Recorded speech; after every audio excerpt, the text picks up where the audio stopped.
welcome to our tribute suite. Great to have you here. Thank you for having me. And after seeing this film, my first reaction seeing you on the screen, which took me a couple minutes to realize it was even you. Yeah. You ain't Captain America in this movie, my friend. Nope. Wow. Really? You look at the script. Did you even know anything about Kuklinski when you started? Yeah, I mean, I've been friends with Ariel for a few years, and I remember when he told me he was doing the movie, 4 or 5 years ago, and I said, I've seen that documentary. I love that documentary. This guy's what a great character. Good for you. Great movie. And then, he got the movie put together, and James Franco initially had my role, and then some scheduling conflicts happened, and he fell out, and Ariel called me and said, listen, I'm in a bit of a pickle, and can you help me out? And I read the script, and I said, you know what, yeah, this could be really fun. Is it a pressure on you, Chris, to play somebody who's based on a real-life character in person? Well, sure. I mean, the good thing is that there wasn't a whole lot about him online as far as, who he was and who I had to, commit to and who was going to see it and judge. There really isn't much on the guy. It's more intimidating to play opposite guys like Michael Shannon. To say instead of playing a real character, I have to share the screen with this guy. We're both playing killers. Who's going to be a more convincing killer, me or one of the scariest men on the planet? Michael Shannon he owns the oxygen. He's a very intense man. And to me, that was the scariest part, is trying to somehow match him. What impressed you most about Shannon? Because you're right. I mean, I'm watching Boardwalk Empire. And, yeah.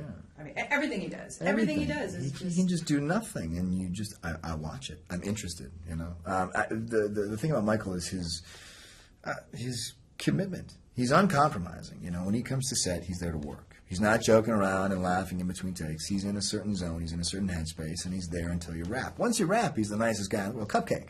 You can go to dinner and laugh it up. But when he's on set, he's there to work. And it really is it's inspiring as an actor to say, yes, look what this guy's doing. That's what it should be. I mean, if we're running short on time, he will not be rushed. If we don't have time, we'll do it tomorrow. We're not just going to squeeze this in. He really has a certain commitment that just kind of breeds allegiance. How'd you like your look? It's fun, right? I mean, that was another beauty of there really wasn't much online about how he looked, so we kind of had some freedom, and Ariel and I had some fun. And working in an ice cream truck, that's got to be fun. Is that like a long time ambition of yours to be an ice cream man? Yeah, it was maybe not that, maybe not with like bodies in the cooler, but it was fun to kind of get comfortable in that space. To spend a few days just moving around the truck and just kind of making the truck your second home. It's a strange environment. I was going to ask you, how do you learn to drive one of those things? Yeah. Oh God, it was such a hog. It was so terrible. We had a couple scenes where I had to drive it, and I embarrassed myself a couple times. So you didn't keep it at the end, basically? I asked. Yeah. They said no. No, come on. Really? It's too bad. Can't be driving that thing around L.A. Yeah, it's funny. We just had Ray Liotta in here earlier this morning, and I said to Ray, I go, you pretty well corner the market on playing bad guys. There's no question. But, we were saying, Michael Shannon, like, having people like Ray Liotta, Michael Shannon on set, like, on and on. There's so many great people in this movie. Wow. Yeah. Well, that's why I jumped on board. I kind of jumped on board in the 11th hour, and it's always intimidating to jump on board without having enough prep time. But you see the cast, and you think, how can I say no to this? And Winona. Yeah, isn't she great? Yeah. And she doesn't age. No. She looks like the same she did 20 years ago. She really does. Like I was looking at her and I'm going, no, this is not right. Yeah, time machine or something going on here. It's got to be fun for you, Chris, to be able to go from these. I know we've talked about this before, but the big, huge blockbusters. I mean, God, the Avengers, holy mackerel, and Captain America, like the money that pulls in, and and that kind of stuff. But then yet you are able to also do what you really love and go and do these independent films, and your passion has to be there. What's that like for you as an actor to be able to have that flexibility? Oh God, it's invaluable. I'm not. I've been pretty candid in the past. I'm not a huge fan of the studio movies. Just giant, from soup to nuts. The process of making the movies is very tedious, and sometimes the final product becomes, the original vision becomes kind of homogenized, and then the promoting process is a real chore, and it just, the whole process isn't, I much prefer these smaller films. They're just kind of more my speed. So you do these giant movies, and luckily, thank God, these movies were good, the big studio movies, because they're not always. They came out so well, I couldn't be more lucky. But it affords you the opportunity to go do the smaller things that you want to do. So I really I'm in such a perfect situation right now where I get to go do these movies, every 6 months or so with a group of people that I love. I love Marvel. I love the group of the Avengers, and then in my downtime I get to go make movies like this. So I couldn't be luckier. We knew the Avengers was going to be big time, but did you even expect that kind of reaction in box office for that movie?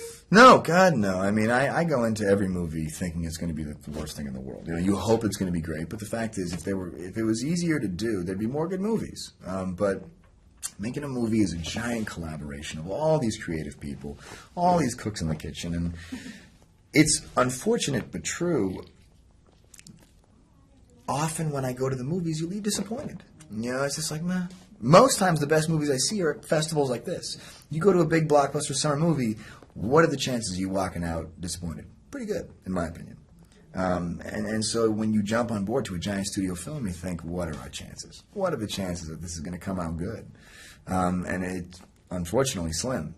So the fact that it came out the way it did, that Joss Whedon. God, Joss Whedon. Thank God for Joss Whedon. He's amazing. He's so good. He has a film in the festival now, Much Ado About Yeah, I just saw. I mean, it's him, man. It's him. Without that guy, these things don't work. So I owe that guy everything. But you know what? It's a good group of people in that movie too. Like you look at somebody like Chris Hemsworth, who's a doll, Mark Ruffalo, who's a good guy. Like you really look at the cast that he put together, and yes, you're all playing these amazing superheroes that all the teens and everybody are like, I love the whole Captain America. But when you look at it, you're all good, really good, nice people in that.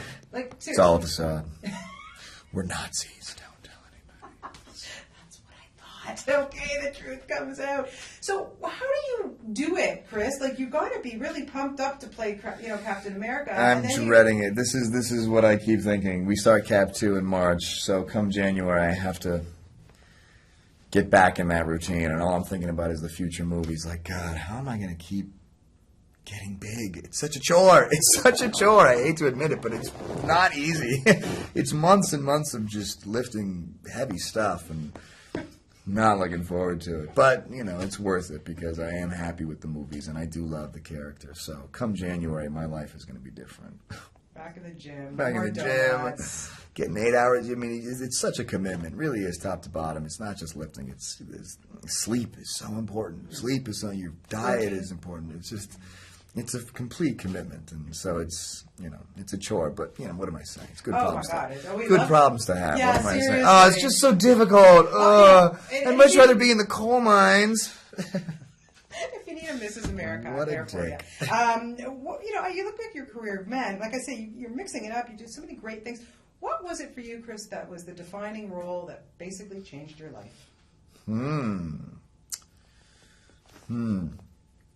I guess Captain America. I mean, I might have said Johnny Storm Fantastic Four. That was kind of the first time I had it was a big studio movie, and I think after that movie I got there's tiers to your career. There's stepping stones, and I think that was the first stepping stone that allowed me to be in another arena of on studios lists.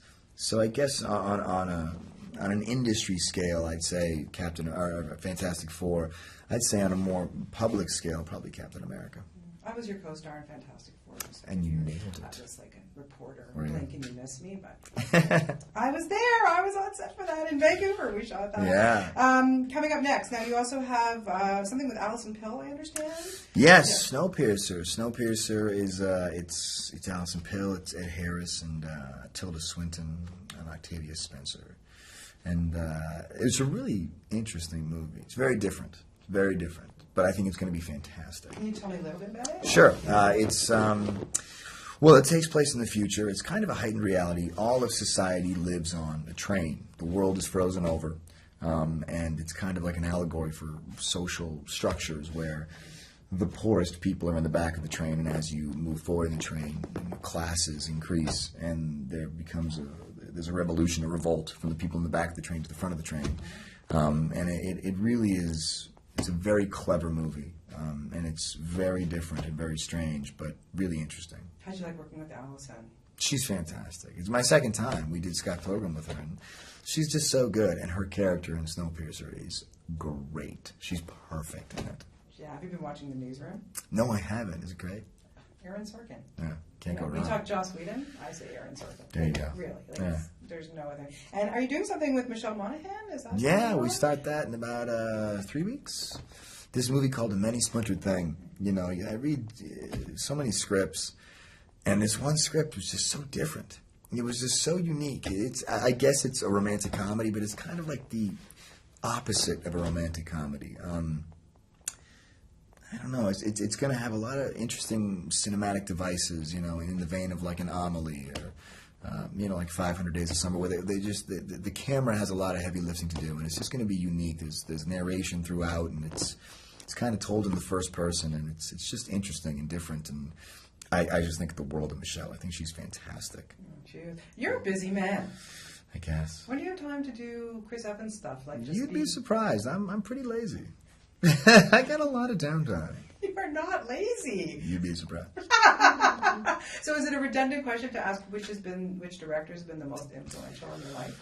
The most influential in my life. I mean, well, Joss, given the fact that Avengers was so successful, I think that's been the most impactful as far as my career is concerned.